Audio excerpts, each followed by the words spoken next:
Hi everyone. तो आज हम लोग पढ़ेंगे पेन पाथवे और पेन गेट थ्योरी के बारे में।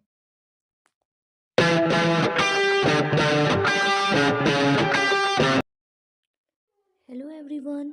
तो अब इसमें हम लोग देखते हैं पेन पाथवे और पेन मैकेनिज़्म के बारे में, पेन गेट मैकेनिज़्म के बारे में कि वो क्या होता है।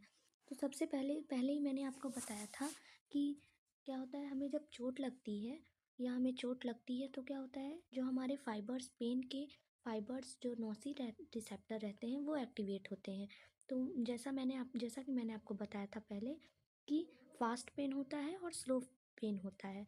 तो जो फास्ट पेन जो कैरी करते हैं वो हमारे फाइबर्स रहते हैं ए डेल्टा फाइबर्स। ये जो रहते हैं ये हमारे फास्ट पेन को कैरी करते हैं, और सी फाइबर्स जो होते हैं वो हमारे स्लो पेन को कैरी करते हैं। अब क्या होता है, सबसे पहले हमें चोट लगी तो जो हमारे नोसी रिसेप्टर रहते हैं वो एक्टिवेट होते हैं, और वो एक्टिवेट होके जो हमारे न्यूरॉन्स रहते हैं वो सबसे पहले कहाँ पे जाते हैं, वो जाते हैं हमारे dorsal horn of the spinal cord पे। तो जो dorsal horn of the spinal cord पे ए डेल्टा फाइबर्स और सी फाइबर्स जो गए उसको हम लोग कहते हैं फर्स्ट ऑर्डर न्यूरॉन। अब ये हमारे dorsal of the horn of the spinal cord के फर्स्ट लैमिना पे जाता है अपना ए डेल्टा फाइबर्स, और जो हमारे सी फाइबर्स रहते हैं वो सेकेंड और थर्ड लैमिना पे जाते हैं dorsal horn of the spinal cord के। तो जो ए डेल्टा फाइबर रहता है वो जाता है अपना मार्जिनल न्यूक्लियस के पास। अब मार्जिनल न्यूक्लियस से होते हुए, ये आपका फास्ट पेन के केस में होता है, मार्जिनल न्यूक्लियस से होते हुए ये आपका एंटीरियर कमीशर को क्रॉस करते हुए lateral horn of the spinal cord पे जाता है। अब lateral horn of the spinal cord से होते हुए हमारे पेन के रिसेप्टर जो फास्ट फाइबर रहते हैं वो डायरेक्ट आपके कॉर्टेक्स के लेवल पे चला जाता है। और जो हमारे स्लो फाइबर्स के केस में क्या होता है, सी फाइबर्स के केस में क्या होता है कि वो हमारा सबसे पहले एंटीरियर कमीशर को पास करते हुए lateral horn of the spinal cord से होते हुए मेडुला पे कुछ अमाउंट ऑफ पेन जो है वो टर्मिनेट होता है, कुछ अमाउंट ऑफ पेन आपके पोन्स पे, कुछ amount of pain midbrain से होते हुए, थैलेमस से होते हुए आपके कॉर्टेक्स के लेवल पे जाता है। अब यहाँ पे क्या होता है, आपका जो सी फाइबर्स रहता है ये स्लो पेन को कैरी करता है, और स्लो पेन को कैरी करते हुए जो फाइबर्स रहते हैं जो lateral horn of the spinal cord से होते हुए आपके ब्रेन स्टेम से होते हुए जो थैलेमस के लेवल पे गए उसको हम लोग सेकेंड ऑर्डर न्यूरॉन्स कहते हैं, और जो थैलेमस से फाइबर्स कॉर्टेक्स के लेवल पे गए उसको हम लोग थर्ड ऑर्डर न्यूरॉन्स कहते हैं। ये आपका पूरा हो गया पेन पाथवे, मतलब असेंडिंग पेन पाथवे। अब क्या होता है डिसेंडिंग पेन पाथवे।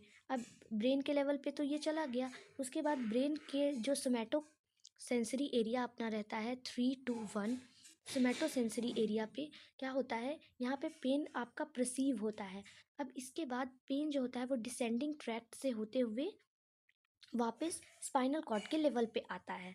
ये आपका पूरा हो गया पेन गेट ये आपका पूरा हो गया पेन पाथवे। अब पेन गेट मैकेनिज्म में आपका क्या होता है कि जो ए डेल्टा फाइबर्स और सी फाइबर्स हो गए ये कुछ अमाउंट ऑफ न्यूरोट्रांसमीटर रिलीज करते हैं। अब आपको तो पता है ये एक न्यूरॉन्स दूसरे न्यूरॉन्स से कनेक्टेड रहता है साइनेप्सिस के थ्रू। अब यही जो साइनेप्सिस आपका रहता है, ये साइनेप्स जो आपका है ये आपका वर्क करता है गेट की तरह। ये आपका वर्क करता है गेट की तरह। जो आपका साइनेप्स रहता है न्यूरॉन्स, दो न्यूरॉन्स के बीच का जो साइनेप्स रहता है ये आपके गेट की तरह काम करता है। अब क्या होता है, आपका ए फाइबर्स और सी फाइबर जो होते हैं ये न्यूरोट्रांसमीटर रिलीज़ करते हैं। ये आपका ग्लूटामेट, जो ए डेल्टा फाइबर्स रहता है आपका वो ग्लूटामेट रिलीज़ करता है, और जो सी फाइबर्स रहता है वो सब्सटेंस पी रिलीज़ करता है। इसी के थ्रू न्यूरॉन्स जो न्यूरोट्रांसमीटर के थ्रू न्यूरॉन्स आगे की तरफ पेन आपका परसीव होता है। लेकिन जब आपका पेन गेट मैकेनिज्म वर्क करता है उसके केस में क्या होता है कि आपके इनहिबिटरी न्यूरोट्रांसमीटर रिलीज होते हैं। इनहिबिटरी न्यूरोट्रांसमीटर आपके रिलीज होंगे। अब ये इनहिबिटरी न्यूरोट्रांसमीटर कैसे रिलीज होते हैं? जब डिसेंडिंग पाथवे के थ्रू पेन जो है वो स्पाइनल कॉर्ड के लेवल पे आते रहता है, तो आपके बीच में जो मिड ब्रेन रहता है वहाँ पे एक एरिया प्रेजेंट होता है जिसको हम लोग बोलते हैं पेरी एक्विडक्ट एरिया। अब ये पेरी एक्विडक्ट एरिया जो रहता है वो आपका क्या रिलीज करता है? इनहिबिटरी न्यूरोट्रांसमीटर रिलीज करता है जिसको हम लोग बोलते हैं सेरोटोनिन। अब ये सेरोटोनिन क्या करता है? आपके पेन के इनहिबिशन में मदद करता है। उसके बाद जब ये ट्रैक जो रहते हैं यहाँ पे स्पाइनल कॉर्ड के लेवल पे एक न्यूरोट्रांसमीटर रिलीज होता है जिसको हम लोग बोलते हैं एनकैफेलिन। इनकैफेलिन ये क्या करता है? ये भी आपका पेन इनहिबिटर रहता है। ये भी आपका पेन इनहिबिट करने में मदद करता है। और जो एक यहाँ पे स्पाइनल कॉर्ड के लेवल पे आपका इंटरन्यूरॉन्स प्रेजेंट रहता है जो कि आपका गाबा रिलीज करता है। अब गाबा भी जो रहता है वो आपका इनहिबिटरी न्यूरोट्रांसमीटर रहता है जो आपको पेन इनहिबिशन में मदद करता है।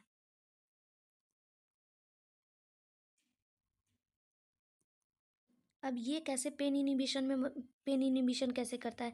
जैसा कि मैंने आपको बताया, ए डेल्टा फाइबर्स और सी फाइबर्स जो रहते हैं वो न्यूरोट्रांसमीटर ग्लूटामेट रिलीज करते हैं और सब्सटेंस पी रिलीज करते हैं।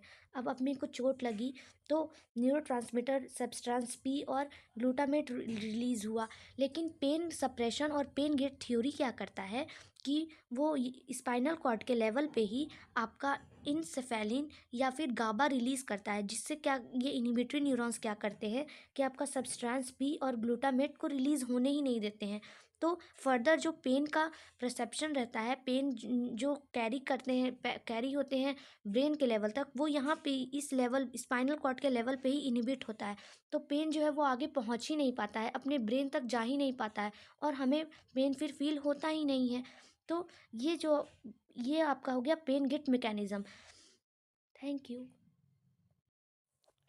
होप सो आपको समझ में आ गया होगा। So let's summarise the topic.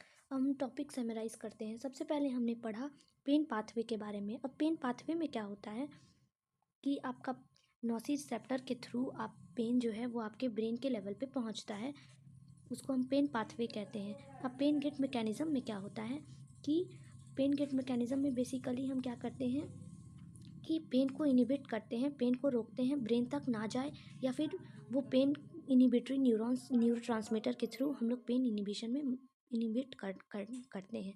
अब इसमें आपके डिसेंडिंग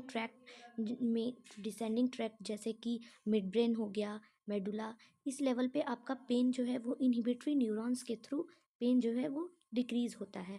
और स्पाइनल कॉर्ड के लेवल पे आपका इंटर न्यूरॉन्स हो गया, इंसेफेलिन हो गया, इसके थ्रू आपका पेन जो है वो इनहिबिट होता है। अब इसको हम लोग एंडोजिनस ओपियोइड्स सिस्टम भी कहते हैं। इसके लेवल पे जो इंसेफेलिन आपका जो रिलीज हो रहा है, इसको हम लोग एंडोजिनस ओपियोइड्स भी कहते हैं। एंडोजिनस ओपियोइड सेपरेशन थ्योरी भी हम लोग कहते हैं इसको, है ना। और जो आपका इंटर न्यूरॉन्स रहता है वो आपका गाबा जो रहता है वो रिलीज करता है आपका। अब कुछ कुछ हम लोग हिस्ट्री देख लेते हैं, जैसे कि पेन गेट थ्योरी किसने दिया? तो पेन गेट थ्योरी जो दिया था वो एक साइंटिस्ट ने दिया था जिसका नाम था मेल्जिक एंड पैट्रिक। मेल्जिक एंड पैट्रिक, इन्होंने पेन गेट थ्योरी कब दिया था? 1965 में। और जैसा कि मैंने आपको पहले बताया था कि जो पेन गेट थ्योरी जो है वो वर्क करता है आपका किसमें? टेंस के केस में, TENS and IFT both are work on the principle of pain gate theory. तो ये दोनों जो हैं हमारे मोडेलिटी, ये दोनों मोडेलिटी आपके इसी प्रिंसिपल पे वर्क करते हैं, पेन गेट थ्योरी के प्रिंसिपल पे वर्क करते हैं। एक बार पेन गेट थ्योरी समराइज कर देती हूँ मैं। पेन जो है वो पेन का जो मॉड्यूलेशन है वो 2 लेवल पे होता है। एक अपना ये जो लेवल हो गया ये स्पाइनल कॉर्ड का लेवल हो गया, और ब्रेन के लेवल पे ये जो हो गया अपना ब्रेन का लेवल हो गया, कॉर्टेक्स के लेवल या फिर ब्रेन के लेवल पे भी आप बोल सकते हैं। इसमें सबसे पहले क्या होता है, ए डेल्टा फाइबर्स और सी फाइबर्स के थ्रू पेन जो है वो आपका स्पाइनल कॉर्ड के level dorsal horn of the spinal cord पे आता है, जिसको हम लोग फर्स्ट ऑर्डर न्यूरॉन्स कहते हैं। अब न्यूरोट्रांसमीटर के थ्रू पेन जो है वो आगे की तरफ बढ़ता है, जैसे कि ए डेल्टा फाइबर्स जो रहते हैं वो आपका ग्लूटामेट रिलीज करते हैं और C fibre substance P release करते हैं। अब क्या होता है कि जो स्लो फाइबर्स सी फाइबर्स होते हैं, स्लो पेन के फाइबर्स रहते हैं, वो कुछ अमाउंट ऑफ पेन जो है वो आप पेन का पाथवे जो है वो टर्मिनेट होता है आपका मिड ब्रेन के लेवल पे, थैलेमस के लेवल पे, मेडुला के लेवल पे, और फिर होते हुए वो कॉर्टेक्स के लेवल पे जाता है।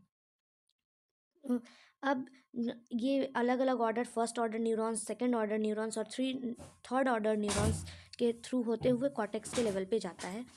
अब इसमें वही आपका जो मैंने बताया, न्यूरोट्रांसमीटर रिलीज होता है और पेन गेट मैकेनिज्म वर्क करता है। सिनेप्सिस जो आपके होते हैं, जो दो न्यूरॉन्स के बीच का सिनेप्सिस रहता है, वो वर्क करता है आपका गेट की तरह, और इनिबिटरी न्यूरोट्रांसमीटर रिलीज होते हैं और पेन रिलीफ में आपको मदद मिलती है। Thank you.